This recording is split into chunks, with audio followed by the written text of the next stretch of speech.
Hello Silver friends, this is Joli from Quicksilver Hair and Jasper. I wanted to hop on and give you a personal update. It has been a minute since I have let you know what was going on with my shoulder and my shoulder surgery. So I just wanted to share all of that. There have been a few new revelations that I need to deal with, and I had to get all my ducks in a row before I got on here and let you know what all was happening.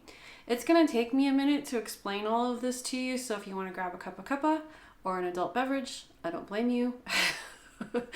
But let's get started. It has been exactly 1 year since my shoulder surgery, and as I looked over my shoulder at the past year, I became very grateful for the people that I found in my life and the people that helped me through this process. Even though I had to fire the first surgeon, I had to fire the first PT therapist because I had picked the wrong people at first.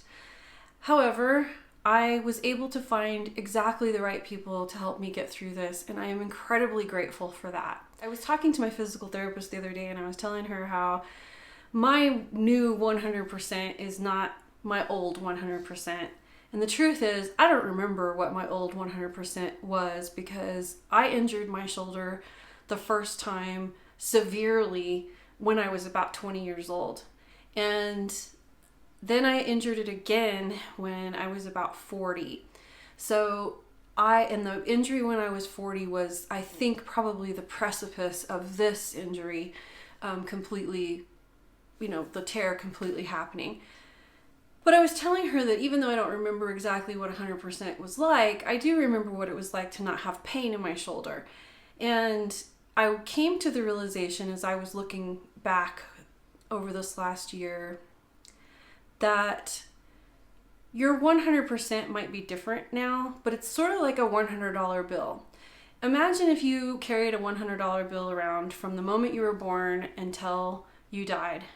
And if, for instance, you had to wash that, it ended up in your jeans and it got softer and it got older and it got more crumpled, it gets stains on it, but it's still a $100 bill. But if you had to break that $100 bill into smaller parts, you might end up with a 20 that's got a tear in it and some ones that are stained and maybe a 10 with a smiley face drawn on it and maybe a brand new crisp $50 bill. You'll still have $100. It just won't be the original $100. And I think when we have surgical procedures, that's kind of the way you have to look at it, because once you invade the body, once you cut into it, once you drill a hole into a shoulder bone and put an anchor in, you're never going to be 100% again, because 100% doesn't exactly exist anymore. Not your original 100%. But you can get back to 100% function, and that was something that really helped me achieve my physical therapy goals. I really found that understanding that my new 100% wasn't going to look like my old 100%, but it was still okay, was really freeing for me, because then I wasn't hyper-focused on the things that I couldn't do anymore. Instead, I was able to focus on how do I make this new normal work for me. And I think that helped me get through the process of physical therapy a lot easier. I still have pain. I am still going through physical therapy, but I am doing really well. And I'm really proud of how far I have come. And I'm proud of the moments where I realized, how to adjust my movement so that I could get what I wanted out of my arm and my shoulder. One of the greatest achievements in all of this was being able to get back on my mat and start doing yoga again. And I am now completely capable of doing all of my yoga practice without issue and without restriction. So that is really great. One of the interesting things about this whole process with my shoulder was how relatively simple a movement it was that caused it to give way. Now, granted, I'd had previous falls, so there was previous injuries in there, and, who knows what thread it was hanging on by that, going like this just finally, was the straw that broke the camel's back. But it did really make me question what is happening here with my body. A lot of these issues have happened over the last decade in my 40s. I'm approaching 50 this summer, and I just really couldn't understand why I was having these issues. For instance, a few years ago, I stepped wrong on my right foot. And by stepped wrong, I mean like, you step down and you go, ooh, that wasn't right. And you stop, and I wiggled my foot and everything seemed fine. So I kept walking and I've continued on my day. The next morning I woke up and I was in excruciating pain. My foot, I could not flex it all the way without my calf screaming at me and without bolts of lightning going up my leg. This went on for several days when I finally decided to go to my podiatrist and see what was going on. He could not see anything on x-ray. I hadn't broken anything. He wasn't sure clearly what had happened. He did say, I think maybe you sprained a tendon or a ligament in the top of your foot.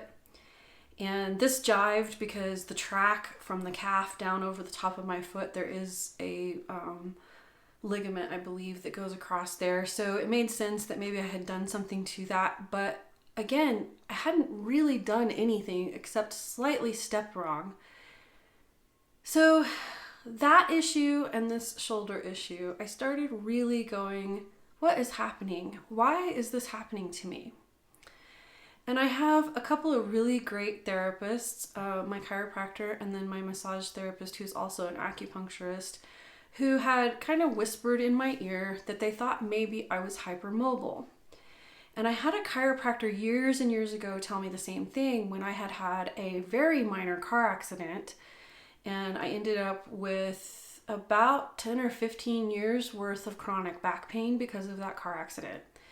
And when I say it was a minor car accident, it cost me $50 to fix my car.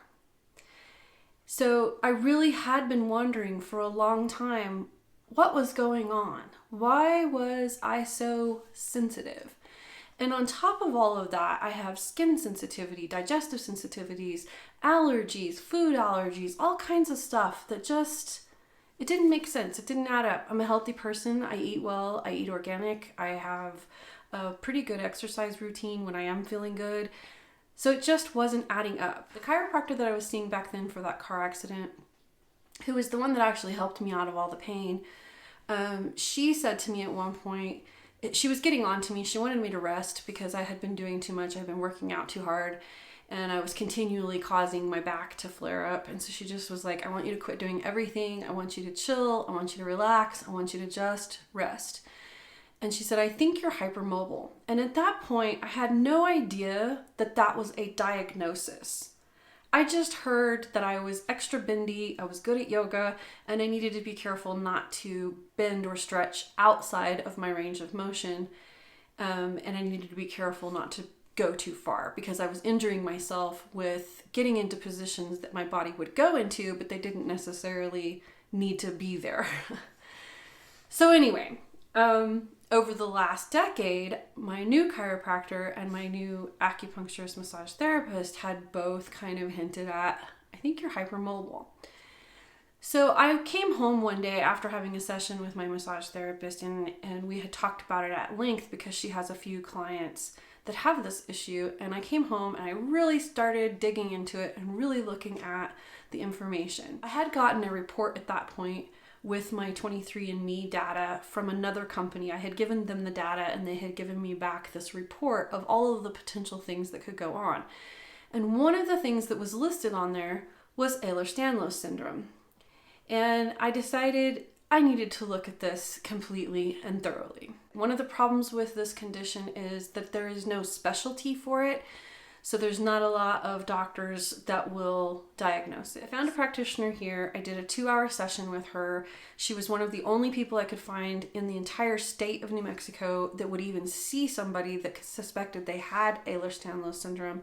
And this is part of the issue with this condition is it is considered so rare that it's impossible for most people to have it.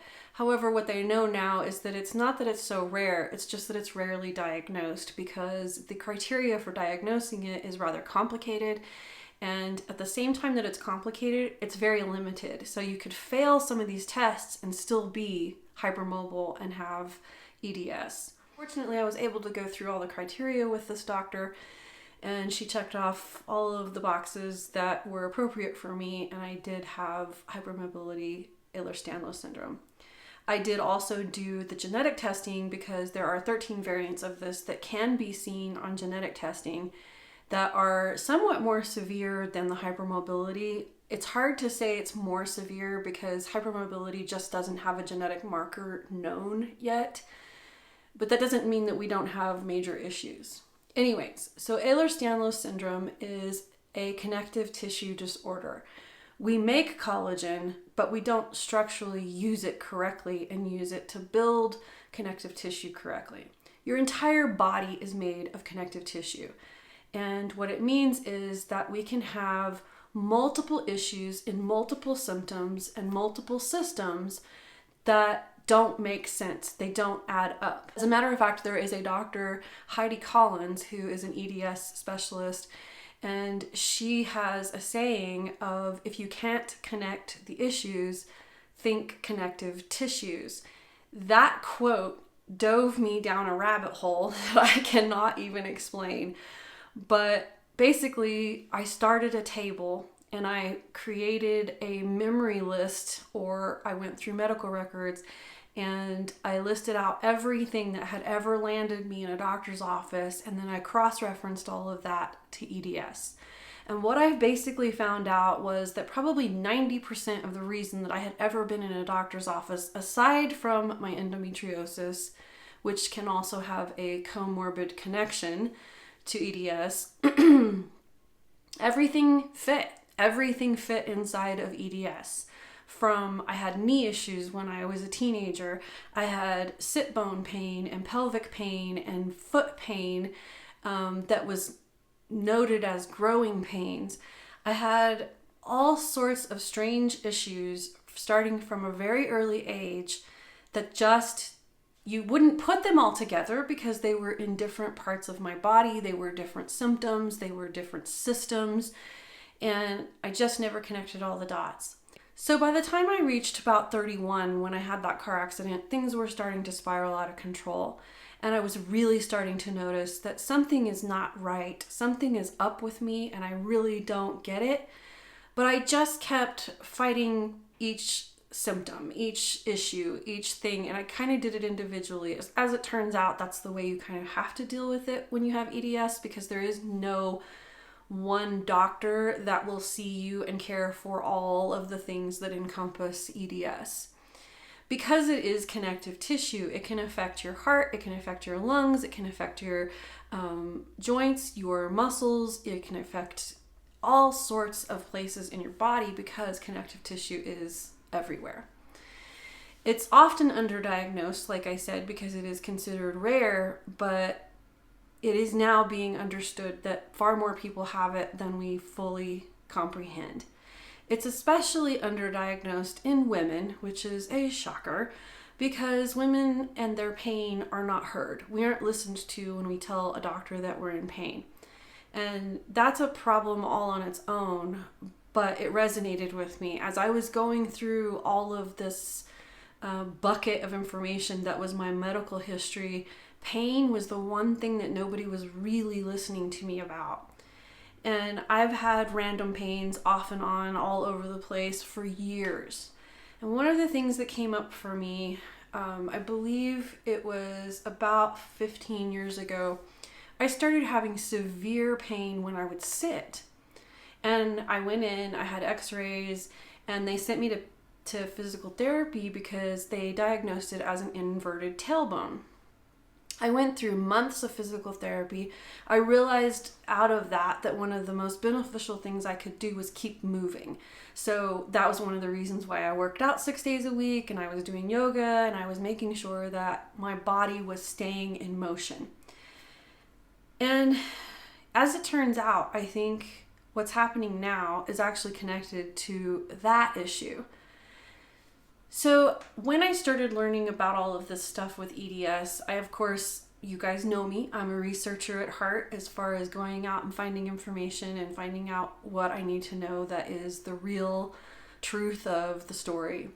So I started learning as much as I could, of course. I started listening to this podcast called The Bendy Bodies by Dr. Linda Bluestein, and she's out of Colorado. She's an anesthesiologist who actually has EDS. So I started following her and I started watching or listening to the podcasts that seemed relevant to me because she brings on specialists who treat people with EDS in different categories, like ear, nose, and throat, and podiatrists, and physical therapists, and so forth. I started following her on Facebook as well, and she posted one day on Facebook that she was going to do an interview with a doctor about Tarlov cysts. This caught my attention because I had a pelvic MRI in 2022 for the same pain that I just mentioned, and I was having a lot of issues with the back of my legs and my sacrum and all kinds of pain that I just couldn't get rid of. And it caught my attention because when I had that MRI, there was Tarlov cysts noted on that MRI. So she said she was going to do this interview and if we had any questions to submit our questions. So I wrote a letter to her and submitted my questions. And then of course I waited for the interview to show up on her podcast. And as soon as Dr. Feigenbaum appeared on her podcast, I clicked play and I listened to the podcast twice. I was in shock. So let me roll back to 2022 for a second. I had this MRI because I sat down in my doctor's office and I was like, there's something not right. I want x-rays, ultrasounds, MRIs. I don't care. I want to see what is actually going on and why I am in so much pain. So they sent me for all of the things and they did send me for an MRI. Tarlov cysts showed up on the MRI, but they are marked as incidental, and this is normal. Radiologists consider them an incidental finding. So my chiropractor actually pulled up my MRI and looked at it back then when I told her I had had it done. And she came in with the printout of the photo still of part of the MRI, and she showed me, she said, you see these little light bulbs on your spine? Those are cysts. Those are the Tarlov cysts. And I asked her at that point, I said, is there anything to worry about? And she said, well, it's part of the nerve. It's a cyst that is on the nerve root. And I think you should send this over to the neurologist. So there's a local neurologist here, and I've sent stuff to him before. He's one of these doctors where you have to send in all of your imaging, and he will decide whether or not you are a candidate to see him or not. So within about 2 hours of me sending in the images, I get an email back from him that was 2 sentences. And he wrote, there is absolutely no nerve root involvement whatsoever. I will not see you. So I decided he was the neurologist, he was the expert. Okay, it had nothing to do with that. So as I watched this podcast with Dr. Frank Feigenbaum, I sat there listening to what he was saying about all the symptoms, and I was like, check, check, check, check, check. I have that symptom, that symptom, that symptom, that symptom. And I was in shock. I had to find out whether or not these cysts were actually a problem. They weren't even measured or located on my MRI. So I called over to the MRI office and I asked them, can you please measure them and tell me where they are? So they brought that back to me. I printed it all out. I printed out a pack of information about Tarlov cysts and how they cause pelvic pain and how they cause sit bone pain and so forth. I took it all back to my doctor, showed it all to her, and she was like, Joli, this is astounding. Your sacrum is full of cysts. This is not right. And I said, can I get another MRI so that we can have a current MRI and I can see him, because he requires everything to be within a certain time frame. So I got everything over to him and I had a consultation with him, and he said he thinks there's more than they can actually see on the MRI, and that what they are doing is basically eroding my sacrum. He said in places I wouldn't doubt that it has eroded all the way through and that the bone is gone. So basically what a Tarlov cyst is this, when we think of like a cyst or a tumor or a growth, we think of it like sitting on something, right? Where you can just go in, cut it off, and it's gone. With a Tarlov cyst, it's actually part of the nerve sheath. So the exterior of the cyst is actually made up of the nerve sheath. So basically it is where the nerve sheath gets a bulge in it and it fills up with fluid and lays down and fills up with fluid. When it's doing this underneath the sacral bone, it is carving it out like water carves out a canyon. So basically it has eroded the bone in my sacrum. Now, when I asked about how long have I had these, Basically, it's possible that I've had them my whole life, and they are something that people with EDS get because it is a weakness in the connective tissue. Anyway, so I'm going to have surgery to have these cysts removed. I did not want to do that.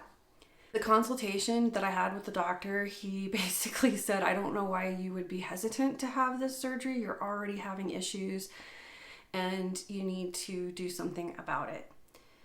So some of the symptoms that I've had that really lit me up about what was going on was after I had my shoulder surgery, I was walking every evening after I had dinner. I would go out and walk.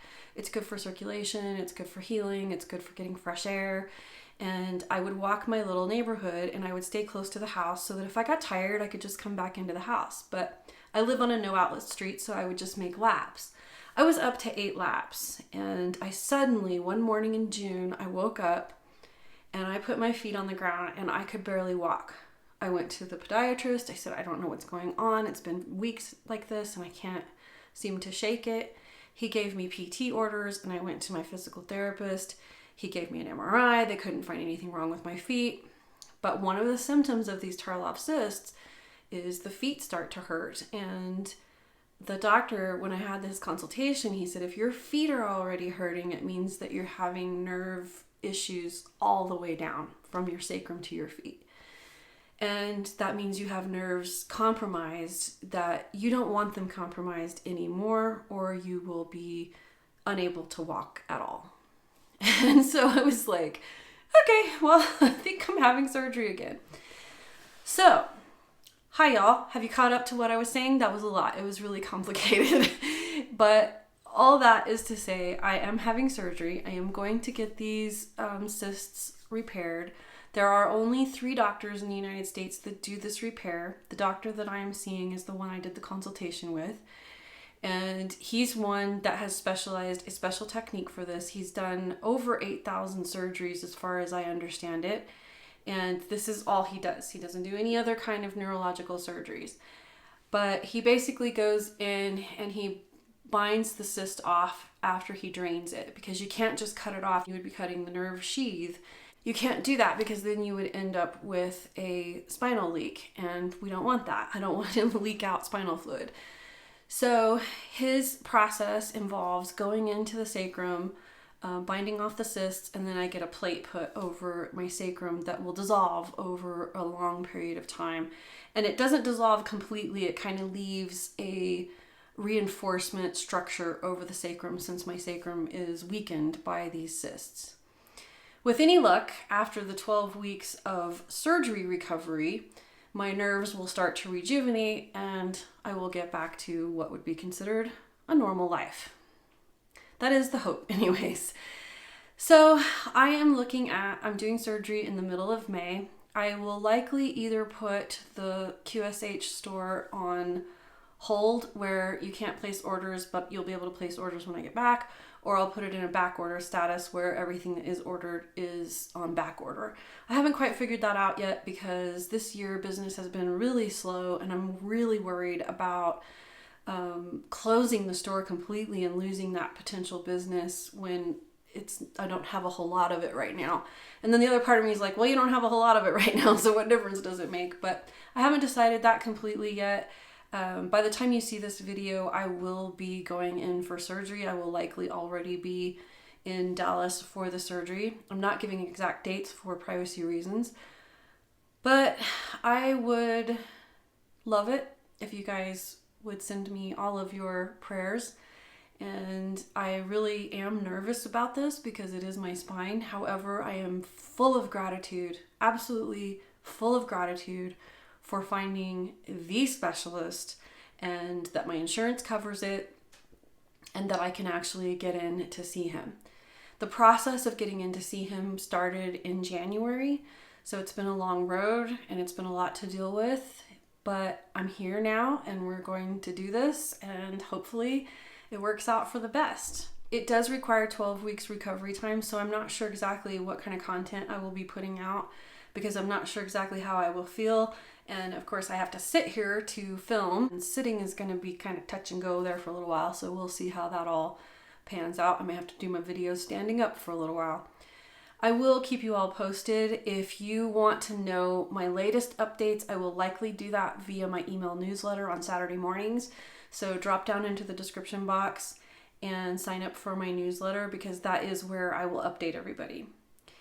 Also, I will link in the description box some more information about the Tarlov Cysts and about EDS if you happened to fall on this video because you were suffering from one of those issues. One of the reasons I did this video is May is Rare Disease Month, and it feels like it's kind of my responsibility to share with others as others shared with me. I am so absolutely grateful for the internet, because I was able to dig, I was able to look for all of this information, I was able to read PubMed reports and listen to people's stories online, and I am so grateful for that. And I'm so grateful for those people who shared their personal journeys, because if we didn't do that, we wouldn't be able to find each other, and we wouldn't be able to have that support from each other. And Quicksilver Hair is about that. I'm here to support you through a journey that can be rather daunting, with embracing your silver hair and ditching the dye and embracing aging and being authentic and so forth. I want to end this video with a quote that I just read. It's an old quote from the Dalai Lama, but it resonated with me a lot, and I am putting it at the forefront of my thoughts as I move through this process. One very important factor for sustaining hope is to have an optimistic attitude. Optimism doesn't mean that you are blind to the reality of the situation. It means that you remain motivated to seek a solution to whatever problems arise. Optimism involves looking at a situation not only in relation to problems that arise, but also seeking out some benefit, looking at it in terms of its potential positive outcome. Until I see you next time, shine on.